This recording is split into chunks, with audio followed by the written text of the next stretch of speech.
کو محنت اور مشقت ہی میں پیدا کیا.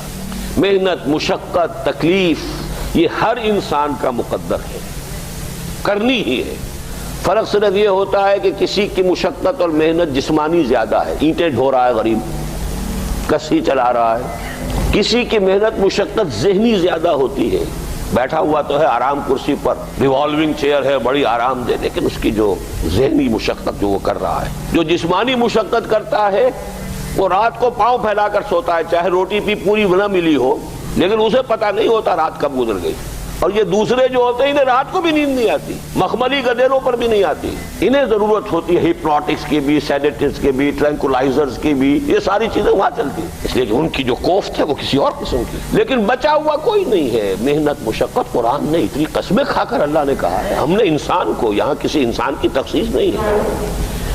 محنت، مشقت، اور اس محنت مشقت کے ساتھ اس میں غالب نے ایک اور رنگ داخل کیا ہے، اس کے ساتھ غم بھی. مثلا حیوان اور انسان میں کیا فرق ہے؟ بیل ہے، کولو چلا رہا ہے، مشقت تو وہ بھی کر رہا ہے. بار برداری کا اونٹ ہے، بوجھ ڈھو رہا ہے ادھر سے ادھر تک، محنت تو وہ بھی کر رہا ہے. انسان محنت بھی کرتا ہے، مزید اس کو رنج اور غم جو سابقہ اس کو پیش آتا ہے. بیل کو پتہ بھی نہیں ہوگا میری کو اولاد بھی ہے، نسل بھی ہے، وہ کوئی بیمار ہے، کس حال میں ہے. گائے کو بھی اپنے بچے کی خبر ہوگی، وہ چھوٹا سا جب ہے دودھ پیتا ہے، اس کے بعد اسے کیا پتا وہ کہاں گیا کہاں نہیں ہے. انسان کو جو تکلیفیں جھیلنی پڑتی ہیں، پھر جو غم جھیلنے پڑتے، وہ حیوان کے لیے نہیں ہے، یہ انسان کے لیے. اسی لیے کہا غالب نے کہ قید حیات و بند غم اصل میں دونوں ایک ہیں. موت سے پہلے آدمی غم سے نجات پائے کیوں؟ تو یہ مشقت اور غم دونوں کو شامل کر لیجئے. انسان کا معاملہ حیوان سے بدتر ہے اس پہلو سے. کبھی کسی بیل کو، اونٹ کو وہ صدمہ نہیں ہوا ہوگا کہ بیٹا نے سینے تان کر کہا ابا جان آپ چھوڑیے، آپ کیا باتیں کرتے ہیں، آپ دقیانوسی باتیں کرتے ہیں، اب زمانے کا رنگ بدل گیا. وہ جو بوڑھے باپ کو جو اس وقت صدمہ پہنچتا ہے، یہی ہے وہ جس پر میں نے اپنی جوانی کھپائی ہے، جس میں میں نے اپنے آپ کو انویسٹ کیا ہے. آج یہ میرے سامنے کھڑا ہو کر کیا کہہ رہا ہے؟ اور یہ تو میں نے بڑی ہلکی مثال دی ہے.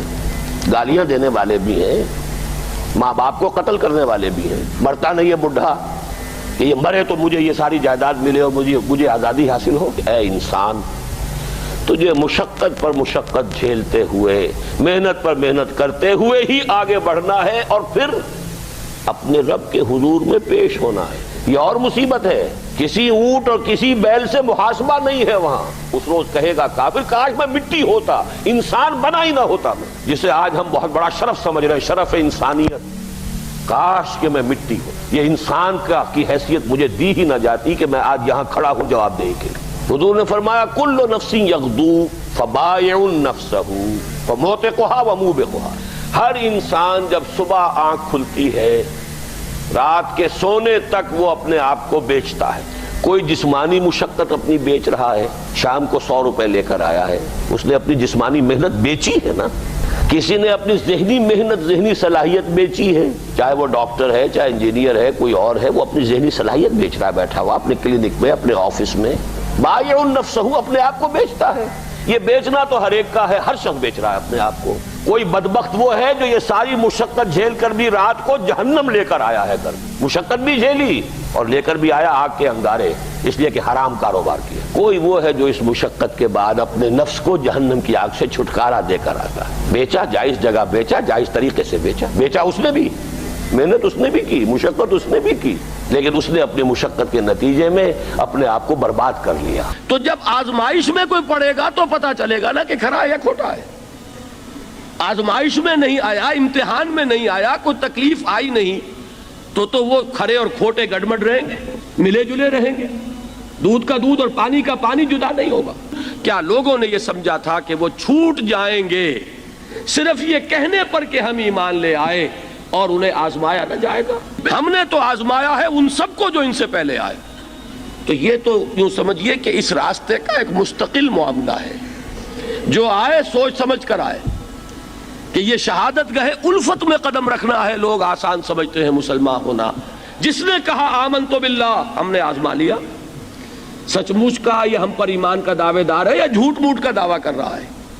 یہ سچ مچ کا عاشق ہے یا جھوٹ موٹ کا عاشق ہے؟ ظاہر بات ہے کہ امتحان نہ ہو، آزمائش نہ ہو تو کیسے ان کے مابین تمیز ہوگی؟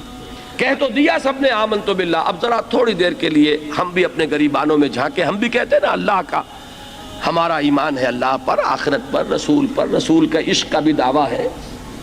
اور جب نعتیں ہم سنتے ہیں تو بڑے جھومتے ہیں، لیکن یہ کہ واقعتاً آدمی جھانکے اپنے قلب کی گہرائیوں میں کہ یہ ہم کتنے کچھ سچے ہیں اپنے اس دعویٰ ایمان.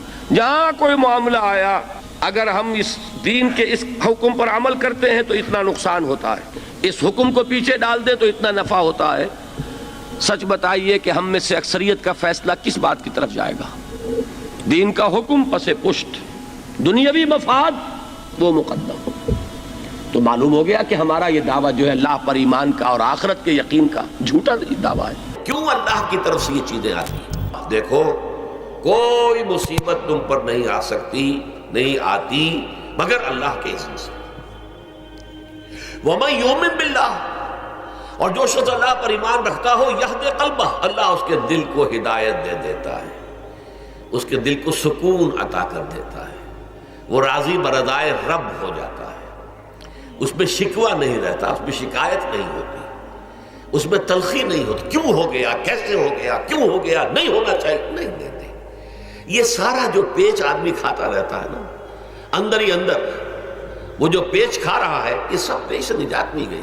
پہلی بات یہ کہ یہ اللہ کی طرف سے آزمائش کے طور پر آتی ہے. آزمائش، میرا بندہ اس پر صبر کرتا ہے یا نہیں، یا میرے خلاف بکواس کرنے پر آمادہ ہو جاتا ہے. اللہ تو ایسا ہے، اللہ نے تو ہم پر کبھی کرم کیا ہی نہیں ہے، اللہ تو ظالم، معاذ اللہ معاذ اللہ معاذ اللہ. کہیں ایسا تو نہیں، میرا بندہ جو ہے تکلیف کو جھیلتا ہے میری وجہ سے، یہ سمجھ کے کہ اللہ کی طرف سے آئی. یہ سب جو ہے یہ بہت بڑی کامیابی ہے اگر انسان کو حاصل ہو جائے. اور اس صبر کے نتیجے میں دو اور باتیں پیدا ہوتی ہیں. یہ مضامین علیحدہ علیحدہ دروس کے اندر آتے رہے ہیں، لیکن آج ایک نئے عنوان کے تحت جمع ہو کر آ رہے ہیں.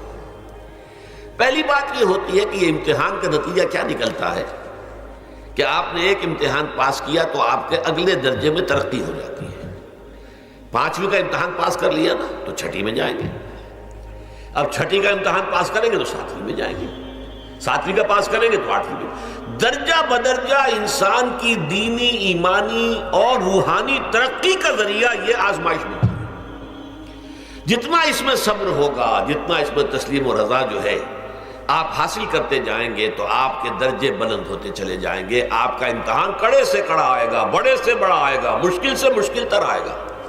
ایک وقت میں ایم اے کا امتحان بھی آپ کو دینا ہوگا. ایک وقت میں ہو سکتا ہے پی ایچ ڈی کے لیے تھیسس آپ لکھیں، پھر اس کے اوپر جو ہے ٹیم بیٹھی ہوئی اور آپ سے وہ بحث کرے، جرا کرے آپ سے، وہ بھی کرنا ہوگا. لیکن یہ کہ اگر پرائمری ہی میں فیل ہو گئے تو اس کا سوال ہی پیدا نہیں ہوتا کہ کبھی آپ ایم اے کا یا پی ایچ ڈی کا تھیسس بھی لکھیں. اور اسی کو دوسرے انداز میں کہا گیا ہے قرآن مجید میں، وَلِيُبْلِيَ الْمُؤْمِنِينَ مِنْهُ بَلَاءً حَسَنًا. اصل میں ابلا کہتے ہیں، بلا یبلو جو ہے عربی زبان میں آتا ہے آزمانا. خلق الموت والحیات لیبلوکم ایکم احسن عملا. یہی معنی ابتلا کے میں، ابتلا یبتلی آزمانا.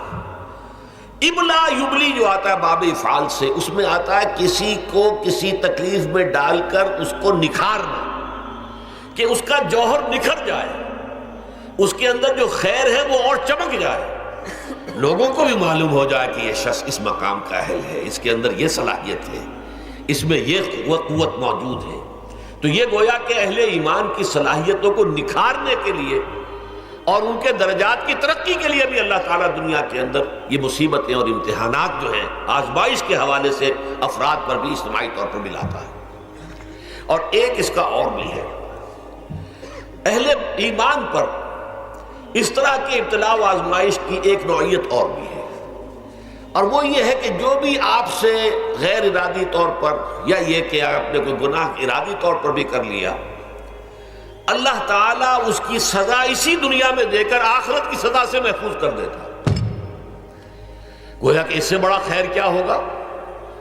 یہاں کی سزا کیا ہے؟ جھیل لیا آپ نے، بخار آ گیا، ٹانگ ٹوٹ گئی، چلیے 3 مہینے آپ بستر پر پڑے رہے نا، اور کیا ہوا؟ کچھ نہیں. لیکن یہ کہ آخرت کی سزا ملتی ہے بہت عظیم ہوتی ہے. لہذا کفارہ بناتا ہے اللہ تعالیٰ گناہ، ان جو بھی گناہ ہو گئے ہیں، غلطیاں ہو گئی ہیں، ان کا کفارہ اللہ تعالیٰ بندہ مومن کے لیے. حضور کی ایک حدیث ہے، اس کا متن مجھے اس وقت یاد نہیں ہے، کہ مومن کا معاملہ عجیب ہے، اسے کوئی تکلیف پہنچتی ہے صبر کرتا ہے، وہ اس کے گناہوں کا کفارہ بن جاتا ہے، اور اگر کوئی خوبی ملتی ہے پھر اللہ تعالیٰ کا شکر ادا کرتا ہے، اس کے درجات بلند ہو جاتے ہیں۔ تو یہ معاملہ جو ہے اللہ تعالیٰ کی طرف سے بندہ مومن کے حق میں خیر، کہ در حقیقت اس کے ان گناہوں کی پاداش کہ جو اس نے یہاں کر لیے ہیں یہی دنیا میں دے کر دھو دیا جائے، پاک کر دیا جائے۔ جیسے آپ کو معلوم ہے دھوبی جو ہے کپڑے کو بھٹی میں چڑھاتا ہے، گرم پانی میں ڈالتا ہے، نہیں ڈالتا، تاکہ اس کا میل نکلے، اس کے آگے پٹکتا بھی ہے ذرا اس کو تاکہ وہ میل اچھی طرح چھٹ جائے اس سے۔ اسی طرح اگر دنیا میں ہمارے میل چھٹ جائیں، دنیا میں اگر ہمارے گناہ دھل جائیں تو یہ بڑے نفع کا سودا ہے، بڑے نفع کا سودا ہے، بڑے نفع کا سودا ہے۔ اس اعتبار سے آپ غور کیجئے کہ اگر یہ حقائق ہمارے سامنے رہے تو کیا کوئی تکلیف دنیا کی ہمیں بھاری